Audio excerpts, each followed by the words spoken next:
So hi everyone. Please give a round of applause for our next speaker, Mike Privette, who is going to teach you all about how to be the first security leader in startups. Thank you. That's a much better applause than I thought I would get already. I'm doing pretty good. All right, so hey everybody, I'm Mike Privette. I'm here today to talk to you about trust engineering, and it's a framework for building security leadership at early stage startups. So a bit about me for those who don't know who I am. I'm Mike Privette. I've been a CISO. I've been a security leader. I've worked at a bunch of different companies, large and small, some through entrepreneurship, some through just direct placements through the years. And I've developed a somewhat of a specialty of being the first security hire for early to growth stage B2B SaaS companies. And that's like super niche and very specific. I didn't do that on purpose. It just sort of worked out that way. And so as a result, I've had to develop this like trust engineering framework for myself to have success in the role. But I'm not doing that currently. Right now, I'm the founder of Return on Security. It's a research and market intelligence firm where I study the economics of the cybersecurity industry, and I get to observe interesting patterns about how we work and what we do in the industry. And to just get this out of the way, no, I'm not the Yeti from Run Zero, although we do look a lot alike. But here's Return on Security. For those who are interested, it's just a weekly newsletter. It's free, and I've been doing it for about 4 years now. So if you're interested in data and funding and acquisitions and IPOs and public earnings calls and the like, I capture it all and just share it out with some charts and graphs every week. But my real passion is memes. I have to say, shit posting is really where I shine. And I've unlocked recently doing this on LinkedIn. And the best is when people don't understand it. They don't realize that I'm joking. So I really lean into that. But this has been more fun for me than probably most things. And here's some more of my favorite ones. you never know what's going to go interesting when you post these, but man, they're fun. All right, so here's a little bit of an agenda. I want to show you guys what we're going to talk about. We're going to talk about security at startups in general. What's it like being the first security leader at a startup? It's not what you think. Trust engineering in you and how you can work with it. Some practical implementation steps that I've done through the years and to help you along your way in the journey. And then, at some point we'll get to profit. We'll figure out how we get there, but this is the general flow of what we'll do today. All right, so startup security. Why do startups hire security leaders at all? You may ask. It's not because they want to be secure. I'll say that. It's because they have external forces. They have some triggering function that says you should really hire somebody to do this, or you should really take on this function and do better. And it's almost always driven through key growth phases, like the company is growing and building a bigger customer base. Customer demands typically are what drives most of it. So they'll say, hey, tell me about your security program. And it's typically the founders or maybe one engineer who have to cobble together what that looks like through various forms of documentation and through various artifacts. And customers really drive probably 90% of this effort. Like they're the ones who are doing third-party risk management on you as a company, as an early stage company, because you're not trusted, you're not vetted. So they want to see that you have a lot of diligence and care in this space. And then there's always competition. So if from a sales perspective, if a company is maybe going against another company that has security in their pitch, that is often a trigger to say, hey, we should probably do that too. And or taking on just new markets. So think about any of the heavily regulated spaces, healthcare, financial services, they all require a certain level of rigor, and they all require certifications, and they all require typically a named person in the seat to be accountable for this function. And so these are the kind of really the main reasons. And then sometimes it'll be because of funding. The team will have enough money to say, we should really hire somebody to do this full time. So it's not, 20 people's part-time job. But then you may ask, well, then how is securing startups different than a larger company or like a later stage company? And the answer is it's very different. It's not what you think. It is not enterprise security. You do not have people, resources. You really don't even have that much time. You just have a desire to get as secure as possible, as quickly as possible, with a very small budget. So you have to be able to move quickly. You have to be able to influence others at the same time, and not have a lot of direct control or say over some of the implementation practices. But this is how you're going to be able to operate. Like this is the groundwork you have to come in. So knowing that, so like knowing why customers or knowing why companies hire security leaders to begin with, and knowing where you kind of are positioned at in the first place, what experience sets you up for success if you are this person who's been tapped for the job. There's a couple things that I think have always been successful, and like especially going through the companies I've worked with, talking to a lot of founding teams, what they're looking for are a few key things. So they want to know that you've worked at a startup before. They want to know that you understand what startup life is about. Like it's not a clock in, clock out. It's not a 9 to 5. It's typically very urgency based. It's you were trying to do something big and you have a dwindling clock and a dwindling budget to do this with, to hit product market fit and to take on your market space. So they want to know that you're used to that rigor. It does help if you've been a CISO before, or some kind of security leader or some sort of director of or VP of function like that, just so they understand that you have done more than just hands-on keyboard. And we'll get into more of that later. You've also built something from zero, so hopefully you've created something from that did not exist. Because when you go into these early stage startups, there's often not a lot of structure that you can lean on. Like you have to make it up as you go along, and you have to be confident in the direction you're going to go. And so if you're not used to doing that, or if you're used to coming into a company that has well thought out plans and structures, you're not going to have a good time here. And then lastly, like you've operated in a resource constrained environment. I often joke that, I come in and say like, wait, it can't just be me and a laptop doing your entire security program. We've got to do some other stuff. We've got to work with other people and build these programs out. But it starts there. Like you just show up and you're just expected to start securing things. So now that you have the experience, like what skills help you with this when you're the first leader at a startup? Well, you have to do a lot of translation. So translating is probably 99% of your job. And this comes down to the fact that when everything is moving really quickly in a startup and you're trying to beg, borrow, and steal time from the rest of the company to help you do secure things, you've really got to translate why you're asking them what to do is important. Like it can't just be because NIST said so, or because a framework, or like I think it's a good thing to do.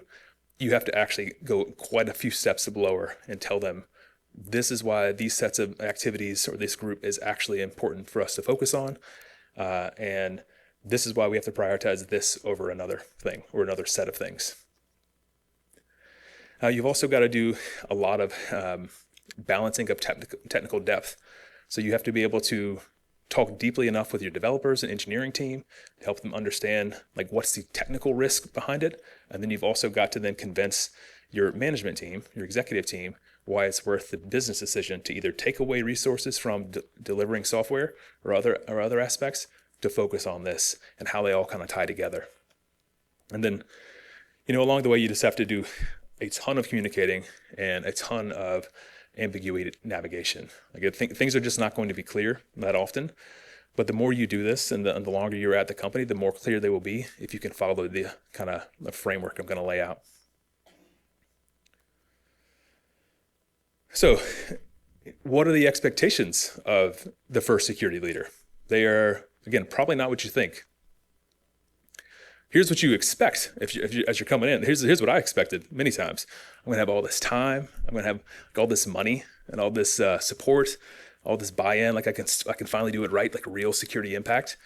But the truth of it is a bit more like this, where you're just doing stuff like that. And yeah, so I've felt this way quite a few times. And it really is like you're coming to terms with what you're working with or working without. You know, you're told that you're empowered to build things, but with caveats, right? It's, you know, choose any tool you want as long as it's free, or as long as it doesn't disrupt, or as long as it's really cheap, or as long as it's already part of our AWS account. So you own the roadmap, so long as it's what sales has promised, of course, so, because that's the number one goal. And then, hey, we really support security here until it slows down, like shipping. So don't do that. But other than that, you're good. Like you'll be great. And this is the struggle I've seen. You know, I've been through this many times, and I've seen others do this. There's what you think you were hired to do, and then there's what they think you were hired to do. And they often are not the same. But therein lies your actual challenge, is you have to make those meet. That is kind of the art of this, is that the sooner you can realize that, oh, there's a disconnect, and then close that gap, that's when you're starting on a better path to actually closing this and making some real meaningful impact. So if you're not, you know, there is a silver lining to this. So it's not all doom and gloom. I don't want you to think it's bad. It just does require a certain personality and a certain willingness to run into things that are chaotic and a bit on fire at times, and are not well defined.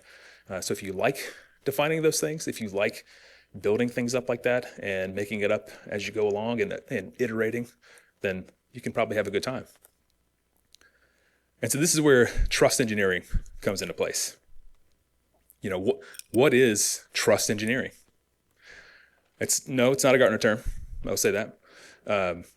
But we will, who knows if they will make it one. It would not surprise me if they co-opted this, but you heard it here, folks. So trust engineering for me is, it's a way to position yourself as a business leader first and a security leader second. And this is an incredibly important thing in my mind that is very different than doing security at a later stage company. Bigger companies have well-established security programs, well-established IT groups. You can come in and do security almost for the sake of security. Like I kind of hate to say it that way, but you can come in and do a security function very deeply. You can care about a lot of things very deeply. When you're early stage startup, security is actually not the first thing. It's a way you have to kind of flip your mind, because if you don't focus on this aspect, being the business leader first and supporting the business where they are, then they can't continue to do what they're trying to do: make money, survive, pay you a salary, keep you on, and build your security program over time. So why is trust engineering the way to do it, and why is it important? In short, it just helps you build bridges. Like, it just helps you find credibility where you don't have it yet, because you're early on in stage. And so if you're the first security hire, they may not even know what to expect. They being the company or the executive teams who hired you, they may not even know what to expect out of you, or what they can get from you as a security leader in this function. So you need to build the credibility very quickly. You also need to establish connections with your developers and your customers or engineers. You can just swap developer and engineer interchangeably. And then it helps you manage expectations, and you can align security to the business, which I know is something that is probably a tired trope in our industry, but it's something that is actually super important at these early stage for a number of reasons. All right, so now that you know about trust engineering, now you know why it's important and like what you're faced against at these early stage companies. What can you actually do? How do you do trust engineering? So I've come up with the 5 steps, and these aren't necessarily exhaustive, but these 5 have worked pretty well for me along the way, and I think they could work well for you as well. So number 1, aligning with sales and marketing, which is often a surprise. Like, most people don't ever think to start there. Number 2, making security work visible. I'm sure many people in this room are familiar with that. Using compliance as a security tool. There is a way you can do this. Making clear decisions. This is a really important one. And then you can finally build a scalable roadmap. So aligning with sales and marketing. This is one that surprised me when I figured it out. But when I ran towards this one first, it made a huge difference in like the quality of life I had at the company, and also made things a lot smoother so I could actually go do other security work. But by proactively addressing the existing customer security concerns, you take a little bit of pressure off the sales and the marketing team immediately. They get a little bit of relief. You can streamline your security questionnaires and answers, and you can then ultimately turn security into a competitive advantage from a sales perspective. And this can be tricky because what you'll discover when you do align with sales and marketing is that many security-esque things have been promised to customers that may not be real. They may not be true at all. So it's up to you to figure out what that gap is, and then either one, make it true, or quickly shut it down and say, this isn't real. Like, stop saying we do zero trust and we don't do zero trust. Like, remove that from the marketing language. But what this gets you is you make the sales cycle smoother. You get tagged in the sales cycle, so then people know that you're on point to handling some of these things that come up, like customer questions, security questionnaires, or the like. You then you have a less chaotic outreach, meaning people don't always bombard you with super random questions on Slack again and again and again. If you work with them, you can say, hey, we have a process of this, we have a way to do this, we have an intake way to do this, and then we can help you make some control over that chaos. And you can also tie security work into revenue generation. So you can say, yep, we help with closing that deal because they breeze through the security and compliance question piece of the section. So you can say, yep, we help do that. And to me, this is kind of one of the most interesting parts about working at an early stage company, because, in larger companies, you're typically too far removed from the revenue generation part of the company itself. Like, they make money somehow. Like, oh, they're a bank or something. They probably sell bank products, but you don't actually get to see like customers saying yes or like no. You don't actually get to see that final step and how what you do does or does not impact that. If you're at an early stage company, if security is slowing down a deal, they will let you know every 15 minutes on Slack that it's slowing you down. So you get to see that from a different perspective than a lot of other places. Two, making security work visible. So just centralize any security functions. Like I said earlier, like there'll probably be about 10 or 15 people at the company who have done parts and pieces of security as their part-time job since the company started. So they would be very happy to take it off their plates and just hand it right to you. And then a great way I found making security work visible is just create internal documentation and external documentation that's just basic common questions and answers. So, what do we do for our password policy? Make sure that's published internally and externally, so nobody has to go ask you on Slack or ask you repeatedly for these same kind of basic questions and answers. You have a standard way to do it. You can even go so far as to we have a standard questionnaire answer document for these security questionnaires, since they're all a bit different. But doing these creates like real artifacts that you now have something to leave behind and that people can use. And a big benefit of this is it takes the burden off of others who are already doing this part-time, who maybe don't want to do it, or maybe want it to be done, but know they're not the best equipped for it and have a full-time job doing something else. And it helps you control the narrative of security and helps you show the organization how you as a new security leader are in control of the program. And that's kind of really what it comes back to. And again, it goes back to like what is true versus what was promised from any stakeholder you can think of. Now, using compliance as a security tool is number 3. I know a lot of people, everybody knows that compliance is not equal security, but when an early stage startup, there is no difference. They are one and the same, so stop treating them as separate things. Just make them all one and the same. And that's why I say, never waste a good framework. Always use compliance's name in vain and shove security in there whenever you can. And you can easily use compliance to justify security or justify decisions on terms of priority. It works better than you think. And part of that is because you can actually, make it feel like you have a plan. You can tie it into, revenue. Again, I know I'll come back to that a lot, but like that's what early stage startups are about, is customers and revenue. And you're there supporting that. And, you can also help people understand, because people outside of security, they don't really understand security that often, but they do understand compliance because there is a definitive start and there's a definitive end, and you get a gold star. Like, I did it. mission accomplished until next year when we scramble and do this again. But you can actually talk in these terms because the job of security is never done. Compliance is done on paper. We all know that's not true, but this is how it's viewed outside of our industry. So you just have to lean into that. And I have a long form post here about never wasting a good compliance framework, where you can just do just that, just like lean into it. Number 4, making clear decisions.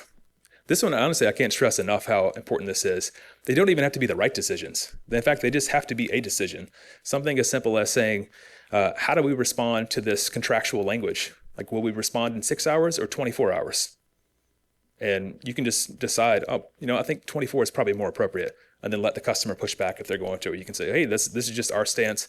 This is how we perform this particular function, and this is what we agree to. You actually have a lot more leeway when you make clear decisions like this early on than you might realize.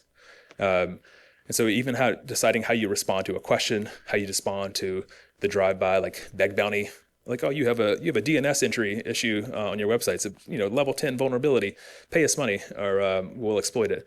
So you can decide how you handle those things, and just document your process. And you can also help decide what people should care about, what's a real risk, what's not, what should they come to you with, and where you should be involved and whatnot. And the more you do this, the more they'll bring you in, because they like, okay, this person made a decision. That's good. We now have a clear path, and it may change, but at least they told us which way to go and what to do. Again, so the benefits of this is that it gives you teams a direction, it helps you prioritize and focus, and it builds confidence in your ability to lead, and like gives you that underlying trust. And you can just help you manage expectations internally and externally. And then number 5, building a scalable roadmap. So this is where you can, you want to focus on the pieces that are really appropriate for your company and the risk level they have. Like, you can't just solve all security things, but you want to make sure that compliance is deeply integrated in your security roadmap, such that you can say, the reason we're doing these things, the backing we have behind this, so like my rationale for doing this is because this meets compliance, this meets a regulatory framework, and these things help me prioritize what's important based on our company's risk posture. Doing that just gives people like immediate kind of like understanding that what's going on. And then it just helps you balance needs. So you can say, for example, if a new compliance framework comes out or a new regulation, like PCI just changed and has more strict regulations now, you can add that into the roadmap and focus on that. And the benefit of this too is that it works with what you have. It doesn't assume that you're going to go out and buy a bunch of tools and hire a bunch of people, but it gives you a way to like think through this process, and it helps you develop diplomacy and influence. And I've always said security is more about diplomacy than it is defense, and especially true in early stage startups. It's just you're influencing a different set of actors at the time. And again, it goes back to bonuses helping you manage expectations. So trust engineering will elevate your approach to leading security at startups if you can follow this path. And here's a framework I've come up with, the ABC model. Always be selling. Always be selling the value of the security, like your bonus depends on it, because it definitely does. And then the underlying goal of that is like make the organization realize that you're the profit center they didn't know they had, or they didn't know they needed. And you will be much better off for this. And then if you can do these things, and as you're coming on as a new security leader, you will then have like the institutional runway to do more of the fun stuff you want to do, or more interesting stuff you want to do. You're like, okay, now that we've gotten past this compliance cycle, I really want to dive into our cloud security. I really want to take apart how we're our code pipeline. And because a lot of times frameworks and compliance, they don't actually get to enough depth on the actual security issues. They're a starting point, they're not the end point. But if we can get some of this stuff, like eat your vegetables first, then you can get to this other interesting stuff. So I'll leave you with this: is security isn't just about risk; it's also about trust. Trust is what earns you the right to lead. And if you're the first security hire, you're not building a security program; you are building a business function that did not exist, that just so happens to do security. So that's the way to think about this. Is just Remember, you were building something net new for a business, and it doesn't matter what the function is. You're building the business function to survive and be successful in the company itself. And that's what I got. Connect to like.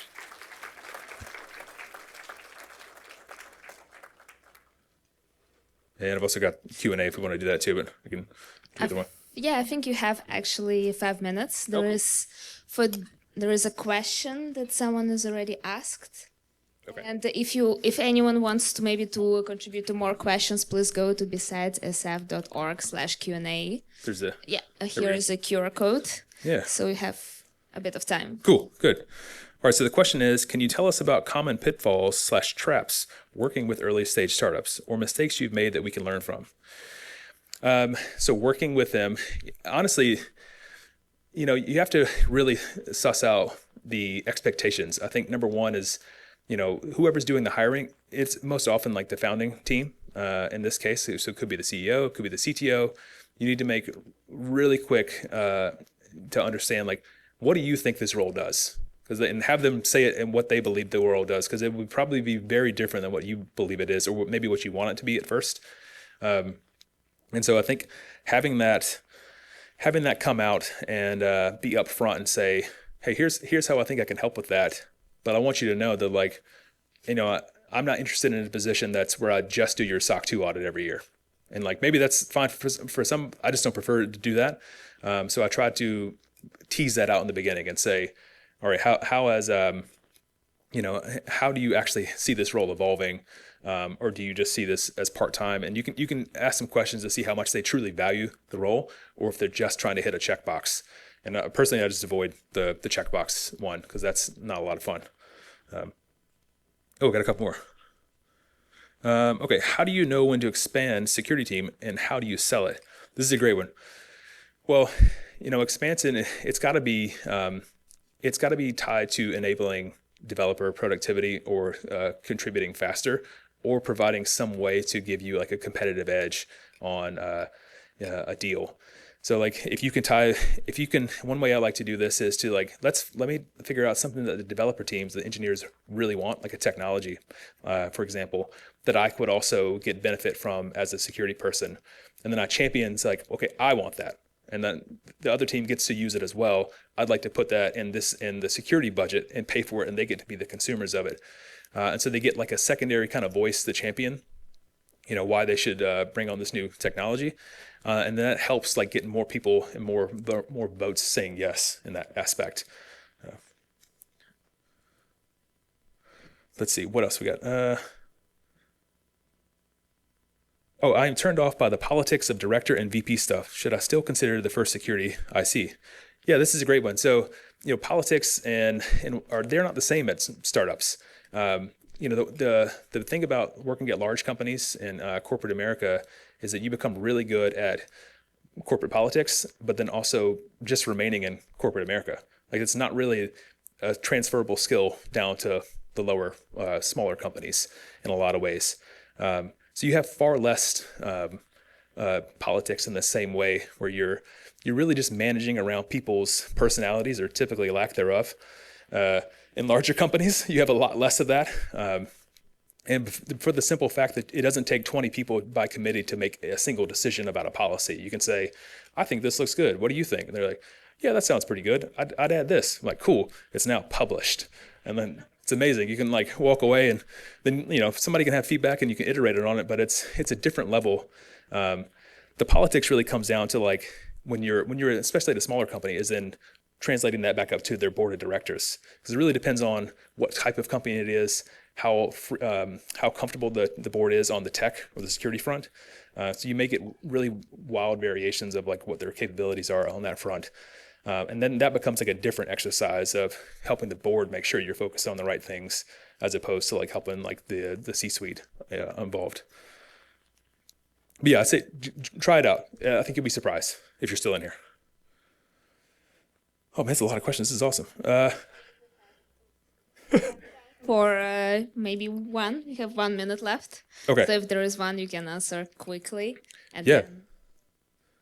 Okay. Is it better to use compliance instead of FUD to justify your budget requests? Yes. Yes.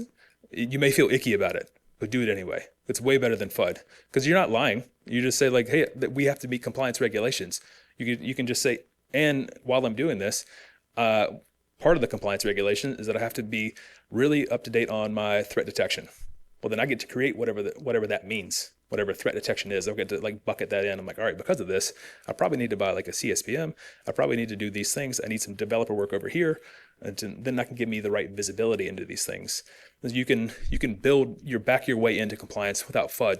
Just make it transparent and say, hey, this is a make or break for insert framework, and obviously don't lie about it, but be truthful about it. And I've seen it work before. I've had hey, we're going to fail our PCI audit if we don't make these steps. I've had the auditor tell me that.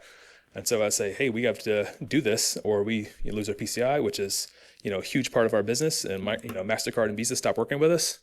That's not going to be good for anybody. And then all of a sudden the work gets done. So I didn't lie, but I did encourage the auditor to say these things, but still, like it was an important thing that would not have gotten done otherwise. So you can use it. That's why I say use compliance in vain. You can do it to your advantage to basically social engineer your way to security. Well, thank you so much, Mike. Please give him a round of applause. Maybe a new edition of our newsletter with all the remaining questions.